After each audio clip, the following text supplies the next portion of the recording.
Hello YouTube! I am Thorstein from Cinema Terror, and today we are going back to 1972 to talk about the Spanish horror thriller, awesomely titled The Blood-Spattered Bride. In The Blood-Spattered Bride, we meet a freshly married couple, Suzanne and her unnamed husband, who are on their honeymoon.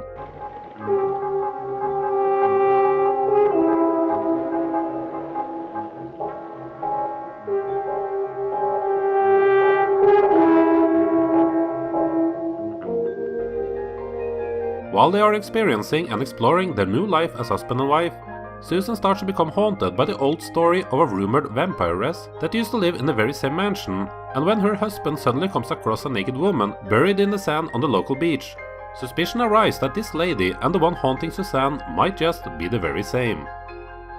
The Blood-Spattered Bride is like a mixture of the Italian giallo movies and the vampire flicks of Jean Rollin. It's a very slow film, so you must have patience and preferably experience with Euro horror from that time era to enjoy this. It is a film with plenty of underlying themes that can be explored and analyzed afterwards if that's your thing. Shall I turn around while you undress? Or shall I undress you myself? Whatever you say. All right. Shh. The servants. The film is based on the book Carmilla by Joseph Sheridan Le Fanu. This is a gothic vampire story that actually predates the more famous Dracula by Bram Stoker. Films have been based on this work for years, with influences being shown in early horror cinema like Carl Dreyer's 1932 effort Vampire and many others. The film doesn't spell it out for you if the woman is a vampire or not, and it doesn't really matter if she is undead or not in the story. This is more about the characters and the relationship between them than any supernatural being. The movie uses a lot of screen time, giving us metaphors for relationship struggles, and while that is all fine and well, the movie could have benefited from amping up either the horror or sleaze factor just a little bit. The weird relationship with Susan and her husband is interesting, and there is no doubt more being said here than what first meets the viewer's eye. And you don't really know if what you're watching is happening for real or just the interpretation of the events being retold by the mind of Susan. I'm sure that this stuff will be considered boring to much of the modern audience, so again, this is a film more for fans of 70s Euro horror than anyone else. Which I just happen to be, so I don't mind it too much, but I have to say that I wouldn't have had any objections if about 10 or 15 minutes of the film was cut to give it a faster pace than what the current 100-minute long cut has. I should also mention that there isn't much blood or gore to be found there, so don't expect a blood-spattered bride to run around killing people. There are some nudity, all surprisingly fitting for the story and not just coming across as exploitative, which it easily could have, so it's not a stretch to say that director Vicente Aranda took this project more serious, even if he did include scenes like this. What are you doing? Come up here. Did you see her? Who? The bride. What bride? I was looking at you. Come up.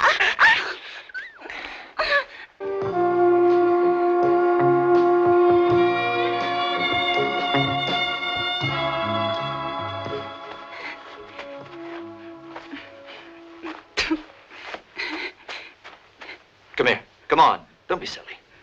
I don't want to. Yeah, not exactly a straightforward honeymoon. Maribel Martin and Simon Andreot clicked as the parts of Susan and the husband. It's funny how the husband doesn't even have a credited name, but it actually makes sense when you start to think more about the film. I have to praise them for the work here, as if you don't find any interest in their characters, then the entire film will be quite a drag for you to sit through. Since the visuals of the film has become one of its main selling points, I think it's only fair to give some shine to cinematographer Fernando Arribas. He has done plenty of other works beside this, even all the way up until 2005, and you might remember some of his other works during the 70s and early 80s, which include Death Walks at Midnight and Cannibal Apocalypse. The Blood-Spattered Bride is an alright Euro horror film of its time. It's slow, very slow, but if you can get past that, then there are some nice visuals to enjoy, and I found it interesting to see where the character arcs went, as I got quite engaged in them. Blood-Spattered Bride is a film for those who don't mind their Euro horror being mixed with some art house in it. I'm gonna give Blood-Spattered Bride a 3 out of 5. As a fun fact, check out the awesome and funny double feature trailer of The Blood-Spattered Bride and I Dismember Mama on YouTube. It's hilarious and something you won't see done today. Let me know if you liked Blood-Spattered Bride or not. It's not an easy film to review, so I would not mind some feedback on what you thought of the movie and this video. Subscribe to the channel if you enjoyed this, as there are plenty more reviews to be found on it and plenty more to come. Thank you for watching.